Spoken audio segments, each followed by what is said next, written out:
ব্রাজিলের নতুন জার্সি নাকি শয়তানের প্রতীক। নেইমারদের জার্সিতে নাকি লুকিয়ে আছে প্রাচীন বাল দেবতা কিংবা শয়তানের অবয়ব। বিষয়টি নিয়ে সামাজিক যোগাযোগ মাধ্যমে তীব্র বিতর্ক তৈরি হলেও আসল ঘটনা জানিয়েছে জনপ্রিয় জার্সি প্রস্তুতকারক প্রতিষ্ঠান নাইকি। তারা স্পষ্টভাবে জানিয়েছে এই জার্সির নকশায় কোনো শয়তান বা অপশক্তির প্রতীক নেই, মূলত ব্রাজিলের ঐতিহ্যকে তুলে ধরা হয়েছে এতে।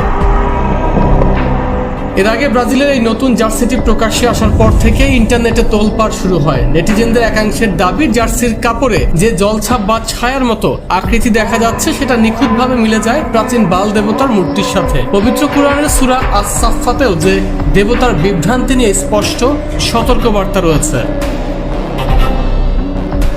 অনেকে আবার এর সঙ্গে মিল খুঁজে পাচ্ছেন কোডেক্স গিগাস বা শয়তানের বাইবেলে থাকা সেই চিত্রের সঙ্গে। তীব্র বিতর্কের মুখে মুখ খুলেছে জার্সি প্রস্তুতকারক প্রতিষ্ঠান নাইকি। তাদের পক্ষ থেকে সাফ জানানো হয়েছে এই জার্সির ডিজাইনে কোনো শয়তান বা পৌরাণিক অপশক্তির সম্পর্ক নেই। আসলে এই নকশাটি করা হয়েছে ব্রাজিলের নিজস্ব সংস্কৃতি ও প্রকৃতির ওপর ভিত্তি করে,